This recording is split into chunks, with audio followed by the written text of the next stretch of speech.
Story time about how my boyfriend found out that I was cheating on him with his best friend. So a little background information. We're gonna call my boyfriend Tyler. Tyler and I had been dating since he was 16 and I was 13. And now it was my freshman year. Okay guys, I'm not the type to get sick at all. I get sick like once or twice a year. But because I don't get sick, that one time that I do get sick, it's really bad. So this situation happened when I was 13 and it was February. And because you guys don't know this either, for some reason, ever since I was 10 years old, something bad always happens to me the first 3 weeks of February. So like I said, I was 13 when this happened. I was sick and I remember I got up one morning, got ready for school, and my mom took me. When we got to the school, my mom was like, "Are you sure you want to go?" And I was like, "No, to be honest, I really don't want to go to school." So she was just like, "Okay, well, let me go talk to the front lady because they already called me saying that they were going to send you to court if you miss school again." We went inside and my mom was talking to the front lady and she obviously seen that I was sick. So she told my mom, she was like, "Okay, I'll let Stephanie miss one more day, but after that she can't anymore because she's going to get sent to court." And my mom was like, "Okay, thank you. I'll make sure she doesn't miss school anymore." After that, we left the school and my mom had a few things to do. So she was like, "You're just going to come with me." So our first stop was this healthcare place. We walked into the building and there was a lot of people there, so we got into the line. And as I'm standing there, I got really hot. It literally felt like someone put me in an oven and then my head started hurting. And then about 3 seconds after that happened, I noticed that I was bleeding from the left side of my nose. So I told my mom I'll be right back. Okay, so I walk into the public restroom. I grab a piece of paper towel and I'm trying to make the bleeding stop. As I'm trying to do that, I see this lady come out of the bathroom stall with her kid. And she looks at me and I look at her, but like I was bleeding, so I didn't say anything. So then after I looked away, I started bleeding from the right side of my nose. So then at this point, both of my nostrils have so much blood coming out of them. It was like someone turned on a faucet. Like that's how bad it was. And the lady looks at me and we had this conversation in Spanish, but I'm gonna say it in English. She was like, "Are you okay?" I was like, "Yeah, I'm fine. Obviously, I was not fine. And she was like, "No, you're bleeding a lot." But then after that, I was bleeding so much and using so much paper towel that I ran out. So she puts her kid down and she like starts getting all the paper toilet and she's giving it to me. And she's trying to help me stop the bleeding. So then at this point, I was bleeding so much that I felt kind of weak. So then I sat on the floor and then I coughed and then a bunch of blood started coming out of my mouth along with blood clots. And it doesn't sound that graphic to you guys, but it was actually really, really bad. There was so much blood. I had blood all over my face, all over my boots, all over the floor. It was everywhere. And the lady was freaking out. I was freaking out. We didn't know what to do. The bleeding wasn't stopping. So then I hear the door open and it's my mom. And she was smiling when she walked in, but when she saw me, her facial expression changed. Like she was horrified. She bent down and she started crying and she was freaking out. My mom was like, "Stephanie, ¿qué está pasando?" And I wouldn't stop bleeding, so she called 911. So my mom was on the phone crying with 911. And the lady was still there trying to help me stop the bleeding. It was usually like the ambulance, the firemen, the police, they take forever to show up, but this time they showed up pretty quick. So when the firemen arrived, I was still bleeding and they walked into the restroom. And I don't remember exactly how they made me stop bleeding, but they did. I also think I stopped bleeding because I just basically coughed everything out. Like everything that needed to come out already came out through my nose and my mouth. So after the firemen helped me stop bleeding, one of them was like, "Okay, let's get out of here because there's a lot of blood here." And this was the most embarrassing part, at least for me. So there was a lot of people there. And when I walked out, everybody looked at me like, "What the hell happened to her?" I wouldn't care if it was like 3 people looking at me, but everybody in the room was staring and there was like at least 50 people there. And I was just like, "Oh my God, this is so embarrassing." Like everybody was looking. It was obviously the people who worked there knew what was going on, so they ended up closing off the restroom to clean off all the blood. And then me and the firemen ended up staying in the back room. So then they told me and my mom like they can drive us to the hospital, they can call an ambulance, or we go by ourselves. And my mom was like, "We'll just go on our own." So I arrived to the hospital and they put me in a room and they ended up giving me some pills. I don't know what they were, but they gave me a few and it was supposedly to stop the bleeding. And they ended up telling me and my mom that I was going to stay for a few hours to make sure that the bleeding doesn't come back. So I would have stayed there for who knows how long, but I ended up lying. So the nurses were like checking up on me every now and then. And at one point she came into the room and she was like, "Have you felt any blood clots coming up?" Y pues I said, "No, I'm perfectly fine." But I lied because I felt the blood clots trying to come up a few minutes before she even came into the room. So then after that, she believed me and she released us. I never found out what it was, by the way. They were just like, "Here, take these pills." And then my mom found out that I lied, so she got really mad at me. It was stupid for me to lie, but I mean, I was 13. At the time, I was like, I went through a traumatic experience. I just want to go home and go to sleep. Y pues after that, I was pale for like 2 or 3 days because I did lose a lot of blood. And as for the lady that helped me, I see her as a little angel to this day because she didn't need to help me. She could have just walked away and be like, "Oh, fuck you." But instead, she stopped what she was doing and she came and helped me. So if you ever see this, thank you. want to talk about the worst mom in the history of moms, let's talk about the case of Diane Downs, who literally attempted to murder all 3 of her children in order to get a man to fall in love with her. So what exactly creates a monster like this? Well, Diane was born August 7th of 1955 in Phoenix, Arizona. Most of her life, she was pretty well behaved, but she started to rebel against her parents around high school. She cut her hair, had a really edgy phase, and got super boy crazy. And she started to date guys, which was way outside of her strict family's rules. And she fell in love with a boy named Steve Downs. They were high school sweethearts, but the second that college hit, they ended up going separate ways. He joined the Navy, and she went to Pacific Coast Baptist Bible College. And while they said that they would stay faithful to each other, she immediately started to hook up with other guys when she got there, and was expelled for her promiscuous behavior, and had to go back and live with her strict parents. While Steve came back, he forgave her, and they ended up running away together and getting married on November 13th of 1973. They were known to fight constantly, but in 1974, they had their first child together, making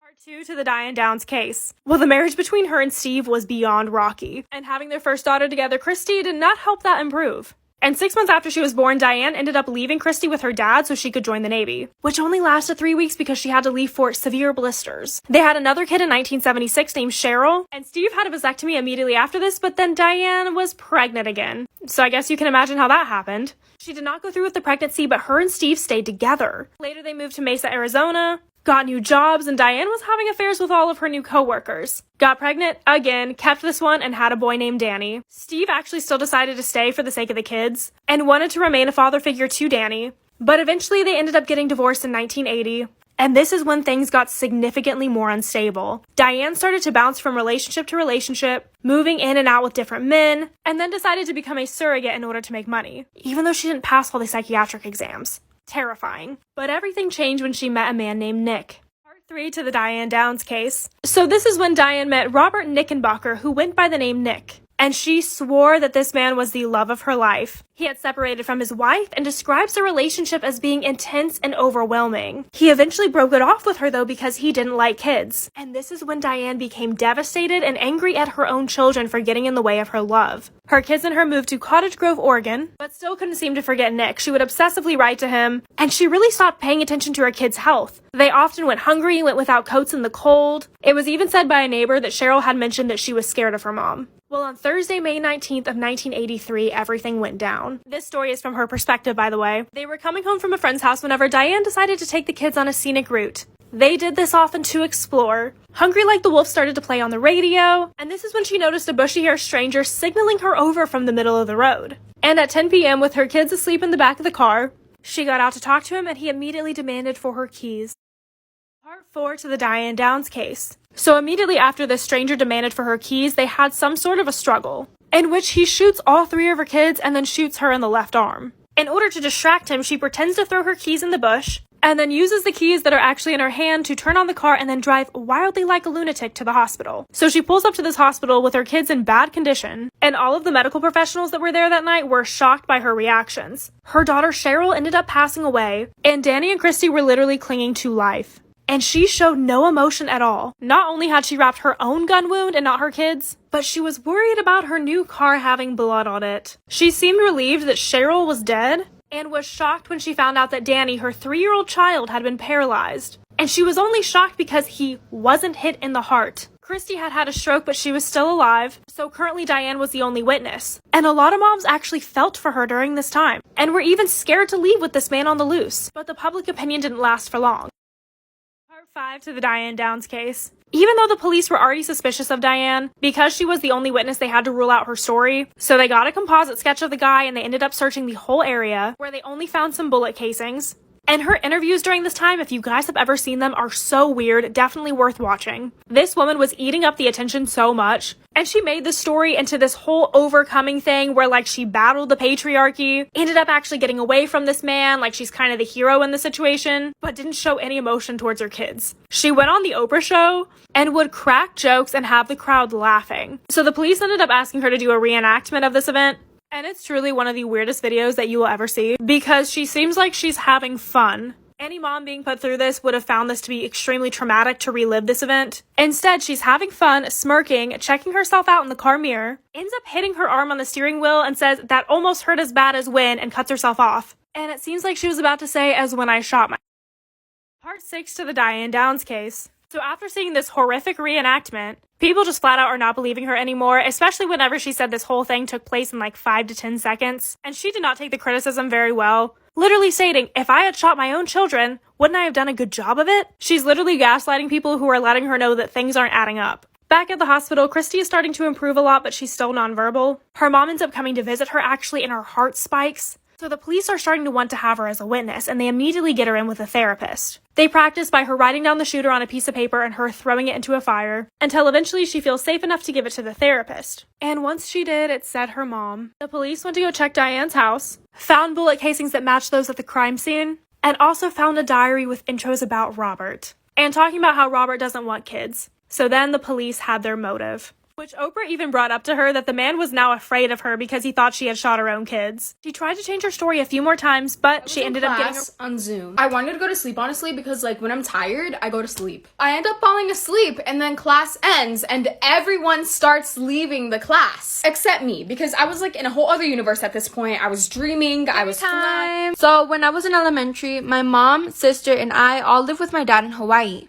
And at the time, everything was going great. My sister was in school and my mom was going to enroll me in school the next year. So anyways, this one particular day, I walked into my parents' room and I seen that my mom was laying down on her bed crying. So obviously, I asked her what was wrong. And she said, your dad broke my heart. And I was little, so my dumbass didn't know what that meant. When she said that at the time, I thought that my dad literally physically broke her heart. After that, my mom and my dad split up. And as I got older, I began wondering why they weren't together anymore. So I ended up asking my mom one day why she wasn't with my dad anymore. And this is where the chisme starts. She began telling me that not long after we moved in, she started noticing that my dad was acting different with my mom. She said that my dad was always friendly with other women. So obviously she had her superstitions. And one morning, while my dad was in the shower getting ready for work, she decided to look through his phone. As soon as my mom grabbed his phone, a random number began calling him. That's when my mom answered the phone and a woman picked up. She then heard the woman say, good morning, my love. Did you sleep well? After my mom heard the lady say that, she was like, who the fuck are you? The lady realized who she was talking to and she hung up the phone. My mom was furious at this point and she ended up walking into the bathroom and she started yelling at my dad while he was taking a shower. She tells him everything that just happened and he ends up telling my mom that the woman means nothing to him, and that he will supposedly stop talking to her. Fast forward a bit, and it took my mom a long time to forgive my dad, but she finally came around. After my mom forgave my dad, a few months passed by again. And of course, my mom started noticing that my dad began acting weird again. He would especially act weird late at night. One of those nights, I remember my mom grabbed my sister and me and she put us into the car and we started driving somewhere. We ended up pulling into this motel where my dad's truck was. And just so you guys know, we lived in a small city, so there was only one motel in that entire city. So like I said, we pulled into this motel, my mom parks the car, and then she gets out. She walks to one specific door and she started banging on their door. The door opens and it ends up being my dad. And of course, right away, my dad starts apologizing to my mom. My mom then walked into the room. My dad opened the door and started apologizing to my mom. But it didn't work and my mom walked into the room. She sees a woman there and realizes that it's the same woman who called my dad a few months ago on his phone. After that, my mom started beating her up and my dad ended up pulling my mom off of her. My mom then tells my dad, you either choose me or you choose her. My dad looks at my mom and he was like, I choose her. After that, my mom started to break down into tears and she started hating my dad. My dad then tried to give her a hug, but my mom ended up punching him in the nose and took his wallet. After that, my mom left and drove me and my sister home, and once we got there, my mom started to pack all of our clothes into suitcases and bought next day tickets to go back to our hometown in Texas. And we left that night a few hours after everything happened. My mom hasn't seen my dad since that day. And my dad ended up marrying that lady. So she is now my stepmom, and whenever I go to my dad's for the summer, I don't hide the fact that I don't like her. And of course I don't like her because she knew my dad was with my mom but still continued to see him. She ruined our family, and I know that my dad was also to blame, but I mean, can you really blame me for hating her?